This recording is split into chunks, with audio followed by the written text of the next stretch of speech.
Hi, everybody. This is Mike Oppenheim, and you are listening to Coffin Talk Interviews with the Living, a weekly podcast that explores how our views on death affect the way we live our life. And this week we have a very special guest because I feel like sometimes in life we experience what's called kismet, which is kind of like divine fortune. And that's how I feel about our guest, Tarek Taha. And the reason I feel that way is because I came across him on like a Substack thread of all things.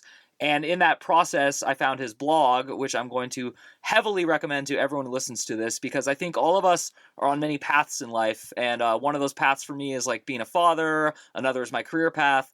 But to me, the most important path is actually the path of awareness. And that's the path that Tarek is leading me on. And he writes a short, easy, manageable blog every Sunday.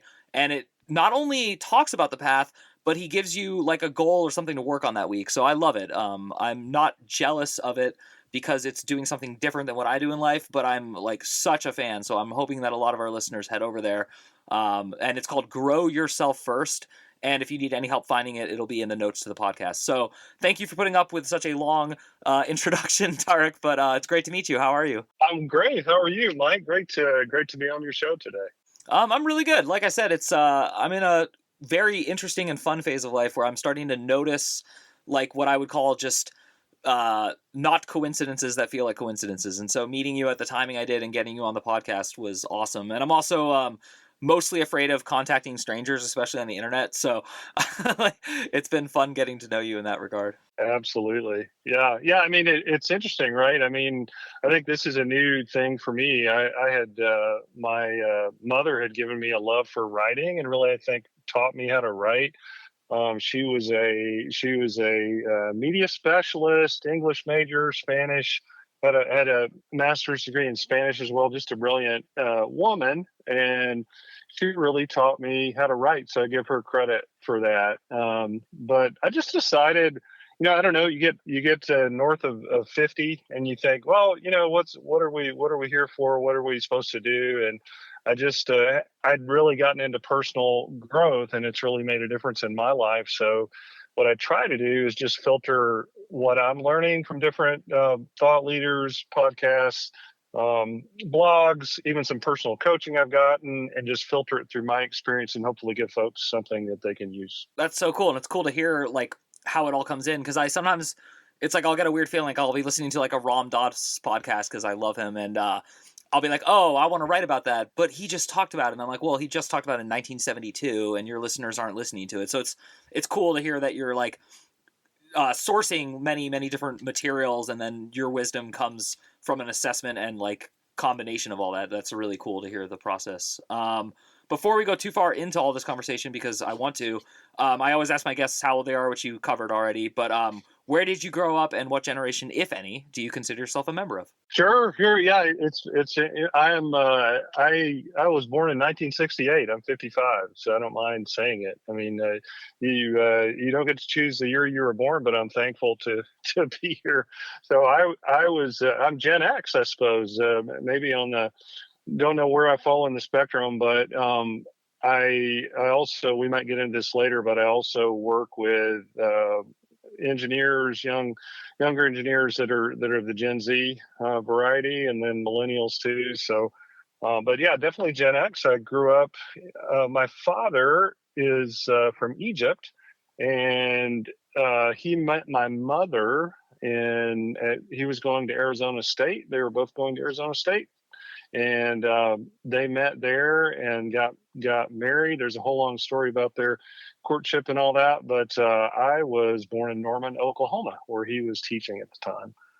And then when I was about two, moved to Northwest Arkansas, where he was an engineering professor for, gosh, north of 30 years at the University of Arkansas in engineering. So I have been around Arkansas ever since. Wow, that is so interesting to me. I've only been to Arkansas once, and I drove through it and stopped and had like dinner at a really lousy, like not special place. And I know next to nothing about it. I know that you guys have a lot of diamonds in like one area, and so I actually want to ask you a lot of questions about Arkansas. But I would like to know. Both my parents are American, but both my mom's parents were like first generation. So I'm curious, like how much of like Egypt as an identity do you wear versus how much of it is like, oh, that's just where my father was from?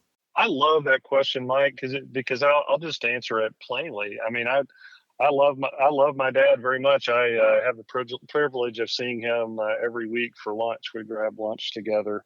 But my mom has passed away a few years ago. But that's interesting because I was born in Oklahoma, raised in Arkansas. I have a group of friends that I've been friends with for many years, some since grade school. So I very much identify as an American. So I've been to Egypt a couple of times, once when I was a little kid, and then once when I was in high school. And so that was, definitely, I have family there, but definitely identify more with the American culture. It's hard really to do otherwise since I just haven't spent much time over in that fascinating culture. Yeah, that's cool. And I'm always curious about it, especially because I try to explain. I taught ESL for 9 years, so I spent 9 years living in the San Francisco Bay Area, married to a technically American woman who was really from Thailand. She was born in America and moved back there when she was 6 months old. And I was working teaching ESL, so pretty much I was like not living in America, even though I was living in America, and it really changed my perspective permanently. But one of the weirdest things meaning students from other countries, would notice about Americans is we say things like, I'm Italian, I'm, Egyptian or whatever. And like, they're like, that's just not true. Like, why do you do that? And so I always like to ask guests like you, because I'm curious, like where that kind of comes in and out. And since your father's still alive and you see him every week, how much does he miss Egypt, or did he like love just moving here and staying here permanently? I think he was the only person in his family really to leave the Middle East. Some of his brothers worked in Saudi Arabia, but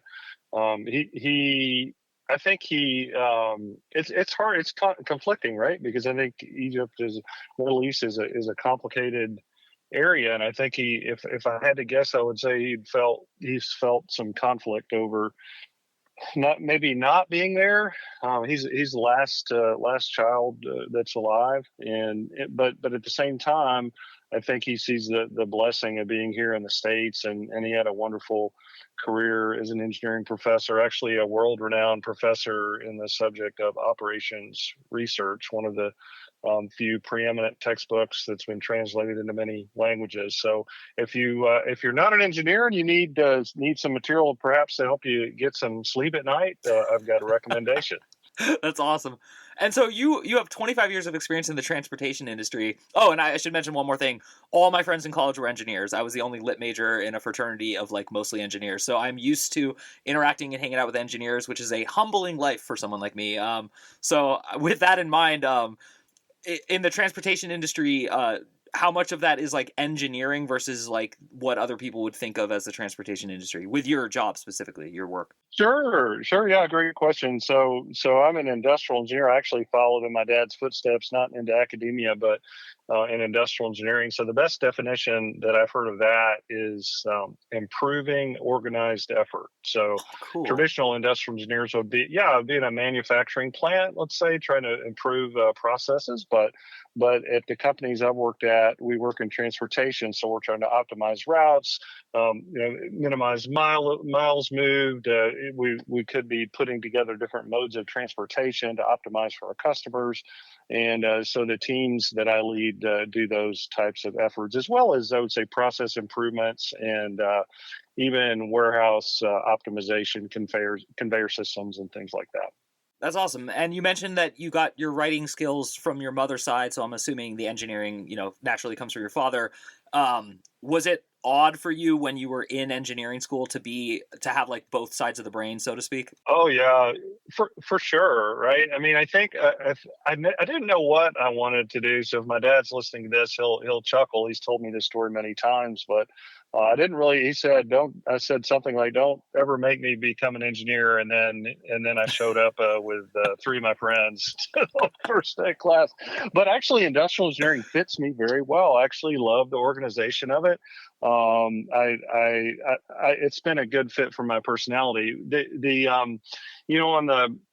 On the writing side, what my mom did for me, and she was a children's book author.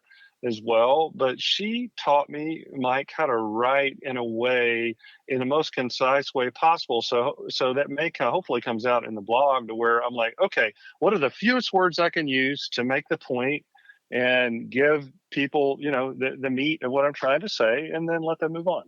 That's you do that so well, and that's what I was trying to say when I said your articles are like manageable and like easy. I didn't mean easy as in like dumb language or anything like that, so much as they're so compact and to the point in the best way ever. And I know that, like, especially today, as we were saying in a little bit before the podcast recording, like attention spans and retention are just down across the board, even for adults who grew up like we did before cell phones and all that. And so it's cool that you're doing that, because I think people need your explanations of spirituality almost more than they need spirituality itself. Like there's a weird thing that I think happens in Western cultures, especially, where we need an intellectual approach to something that's often more feeling based or intuitive based. And so kind of along that line, you sparked my interest when you said it's about organized effort, and all I could think about was politics, and not like specifically people as politicians and all the stupid things no one wants to hear about, but like literally what would happen, do you think, if we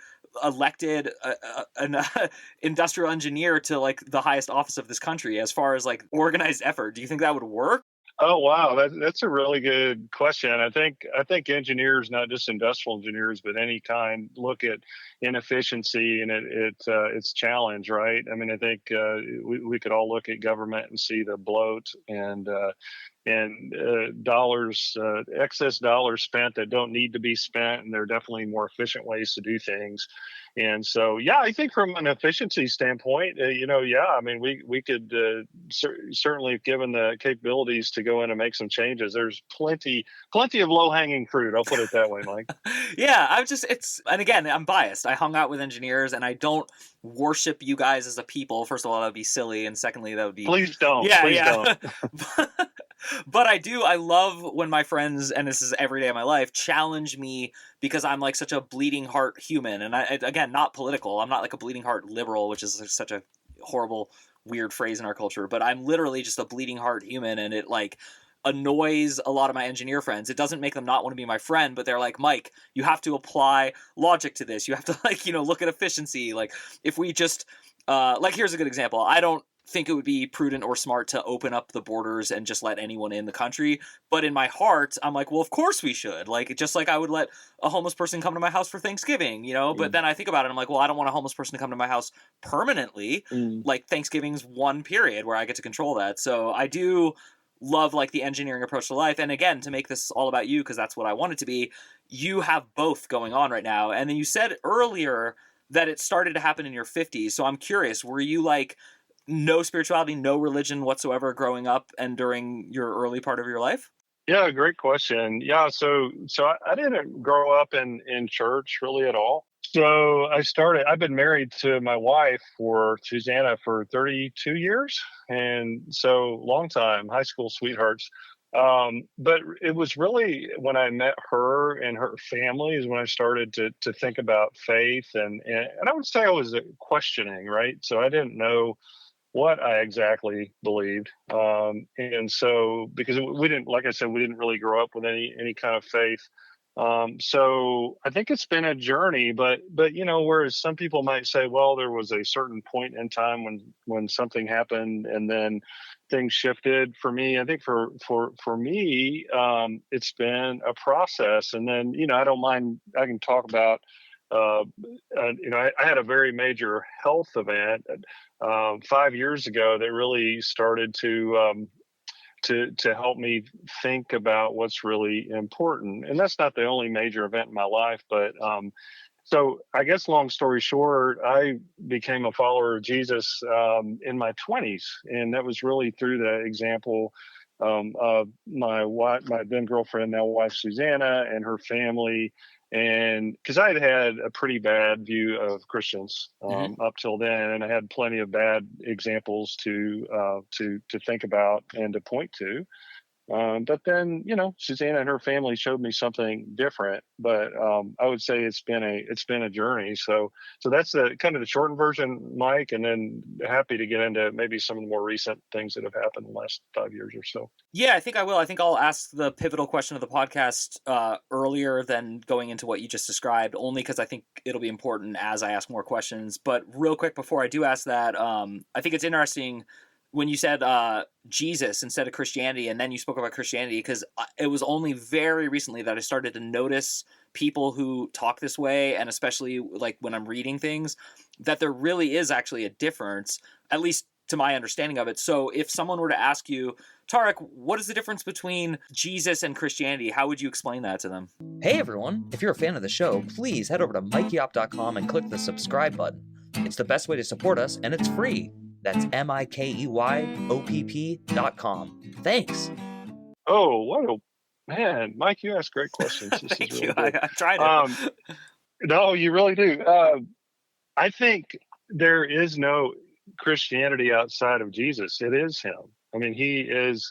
Everything rises and falls on Him, and I think where people like myself in the past, and people that I know about, get really wrapped around the axle is when people might take pieces of the Bible or things of what Jesus said and twist it for their own means. Or when you see, let's say, I could sit here and name 5 or 6 big church leaders that have done terrible things, and that really hurts me. But then I look at that and I ask myself, okay, is that behavior, is that congruent with what Jesus taught? Because here's the crux of this, man, and is that Jesus went, he held his harshest criticism for religious people who said, I've done all these, I'm perfect and I've done all the right things, therefore I should, be accepted. And he went to the tax collectors, who are basically the people who were working with the Romans to take money from the Jewish people. I mean, he went to the prostitutes. I mean, it's amazing how far afield we've gone from the actual word of God, what Jesus's words in the Bible. And so that's what I would say when I studied his words for myself. And I'll be the first to say when there's going to be somebody else that's probably going to fall before the year's out, and that's going to upset me, but that doesn't change how Jesus has changed my life through the Bible and through his words. That was such a great answer. That really uplifted my heart, because I just, it's so hard right now. I mean, we're recording this in November, the end of November of 2023, and it's just a year rife with, the same old annoying political talk, but not just in America, and like other countries too now. And then, on the verge of yet another holy war with the Middle East and all that. And so it's so confounding for me to keep trying to remind myself and people that like an organized religion and a government reflects one part of a country and a philosophy, but then there's individuals and there's people and there's like their behaviors and actions. And so I love how you just explained that. But because you have a child who's now an adult, I'm curious, were you ever worried when you were raising her that you were like giving her too much or too little Christianity? Oh, another good question, Mike. Yeah. So here's what I would say. I mean, I heard somebody say this once, like the thing that turned me off of Christians and the church in general in the past was people trying to talk somebody into something. And I heard somebody say once, if you can talk somebody into heaven, let's say, then somebody else can talk them out of it. And like I'm not trying to talk anybody into anything. So in that regard, for my daughter Sarah, yes, when we raised her in church and she went to church. But I would say now, if you spoke to her, if she happened to be on here, that you would find that her faith is very much her own, and she's not like, well, my parents made me do this, and so I don't take that lightly, and that's gratifying. But like to me, that's the essence of faith in Jesus, that there's nothing forced about it. For me, and I only speak from my experience, God was calling after me. And so That's how I found him, and I'm thankful that Sarah has as well. That's so cool. Okay. So when I first heard about Jesus, I should mention that I was not raised really religious. I mean, technically, my parents sort of kind of raised me Jewish, but they kind of didn't care. And by the time I was 6, 7, or 8, it wasn't a part of our household really. So I was never an atheist. I was always just a kid, kind of wide-eyed, growing up in a mostly Christian community. I used to think that Jesus said you need to forgive people, and now I no longer think that. I think Jesus says, no, you really just shouldn't even judge them in the first place. Once you've judged someone, then to undo it, you would have to forgive or whatever. So I'm curious if I'm even getting that correctly or not. Yeah, no. I think what I would say to that is that that as humans, we compare ourselves to each other. Well, is my car as nice as that person's car? Well, am I as smart as that person or as good looking? Things like that. So we naturally do those kinds of judgments, and so in the true heart of it, it's not up to us to judge somebody's heart. The homeless person you referenced earlier, Mm-hmm. or somebody who just got their head down walking, we don't know what they're dealing with, and so we might judge them from the standpoint of how we were raised. And well, they should do this or they should think like this. But I don't believe it's my job to cast any kind of judgments on people. I don't believe that. I don't believe that at all. So, and I think that's where I point people back to. There's a story in the Gospels about the woman at the well, and Jesus really speaks to her heart, and he says, he basically calls her out in a loving way, and accepts her where she is, because she's had been with 5 men, and the man she's living with now is not her husband. So I mean, he doesn't judge her, but he sees to the heart of where she's at, and he accepts her where she is. And so if I could take your question that way, that's how I would answer it. Yeah, totally. No, that's perfect. Okay, now I do want to ask you, what do you think is going to happen when you die? Yeah, so I don't have specific, a specific answer to that. I mean, I I do believe I'll be with Jesus in heaven, and I hold on to that hope, and it gives me hope beyond this life, because this life has been a challenge. I We all have challenges. You've got challenges. I've got challenges, and about and this is a good segue to this, I think. About 5 years ago, I was, just working on my job, trying to get promoted, trying to move up the ladder here at work, and really focus on that. I was in really good physical shape, um, and so, but then I started to get these unexplained fevers. They started spiking 105, 106 Wow. degrees, all kinds of blood tests. I really won't make this a long story, but long story short, I get into the hospital, and they're like, Tarek, you've got an infection all over your lungs, and in fact, it's gone to your brain. Um, so like, we have to do surgery now. And so, Mike, where would you like to have surgery, in Fayetteville, Arkansas, or perhaps Mayo Clinic or somewhere like that? so, so they're like, you can't move. We got to do this now. So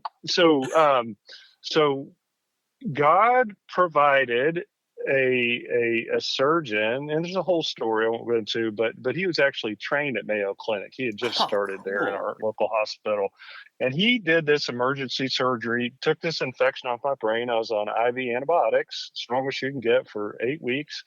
um, Basically everything shifted for me. And so then I was like, here's the deal. Like, the night before this is happening, I'm texting my friend who's in my will, and I'm like, hey man, this is where all my passwords are, and this is where, so like, Wow. I'm thinking about mortality. So when you ask the question about what do you think happens when you die, I don't know that I was that scared about dying, but it felt quite imminent. And so I think that definitely was a catalyst that has put me on this path of personal growth, growing myself, trying to help others, what I would say, get unstuck. But I'm not trying to give short shrift to your original question, but I've got hope and faith that I'll be with Jesus, because my faith is in Him. It's not in a church or a pastor or a person. Certainly not in a political party or anything like that. So that's how I would answer your question. No, I love your answer and I loved your story. And I do recall that I never say personal things about my guests, but obviously when I read your blogs and got into you, I saw that and I was so thankful that you're okay. And also, this is going to sound weird to some people listening, but I'm thankful it happened to you, because without it, you're not here talking to me. So that's kind of how I look at a lot of things in life. Yeah, okay. And, I'll actually say it. So I've done some different certifications and coaching and things like that. I had the chance to do some training for my company. About 100 people in this training, and I told this story. And I said what you just said, Mike. I said, I'm so thankful this happened to me. I mean, because honestly, I shouldn't be walking, talking, any of these things, but I am. And maybe it was just so I could have a conversation here with you today, and we could have some good discussion, and maybe help each other. Yeah. I mean, I totally agree with that, and I think it's incredible. And like I said earlier, some people call them coincidences, other people call them miracles, and other people call them something else. But when you start noticing these things, they start to add up, in my opinion.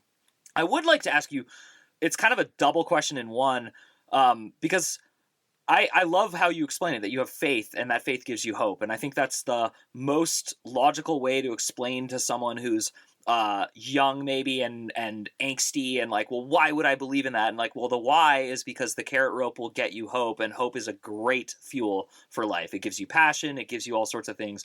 But I also know that you're an engineer, which means like you understand like cause and effect and actions and consequences. So when you say that you'll join Jesus, that doesn't bother me. That doesn't like anything like that. But I'm curious, what was it like on earth before Jesus? Did people want to go to heaven where there's like not a Jesus, or like how do you envision that part of earth, that like previous to Wow. Christ? Yeah, I've only thought about this just now, so if you don't have an answer, it's fine.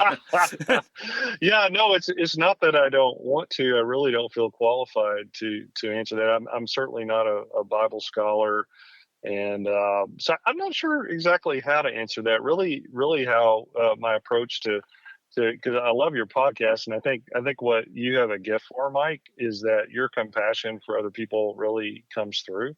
And you do care about people, and you say, well, maybe I care too much about having a bunch of homeless people living in my home, but I actually give you, I think that's a gift. I think that's a gift of compassion that you should really water.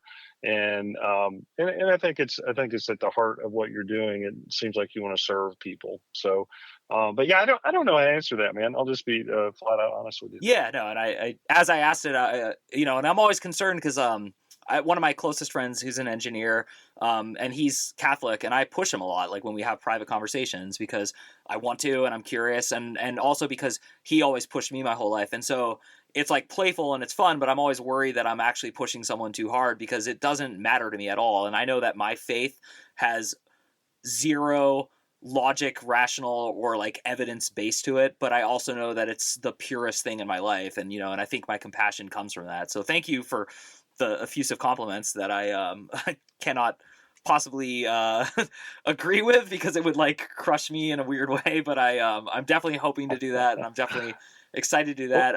As you know, because you've listened to some of the podcasts, I like to always give my guests the floor at the end, so we are at that point. So and please don't put yourself on a short leash. Don't make this short if you don't want to. Like, I really want people to dig who you are and what you're doing, and I want them to head over to your blog. So I'm not putting pressure on you to speak forever, but I am giving you permission to, you have a platform. Please tell us what you'd like to say. Very cool, Mike. Thank you again. What a cool opportunity to be on your show today. I titled the blog "Grow Yourself First," really because that personal growth has completely changed my life. And I was certified just this year with John Maxwell Organizations, a leadership organization for speaking, coaching, and training. So I use a lot of that in my job, and I'm really passionate about it. And I think that for too long, I waited for others to validate me. And so let me tell you what I mean by that. So validation could come in the form of, well, here's a promotion, so now you've achieved, whatever you're supposed to achieve, or here's this amount of money or this status or whatever. It's all based on comparison. I would tell you that I was leaning my ladder up against the wrong wall, to borrow a Stephen Covey term out of 7 Habits of Highly Effective People.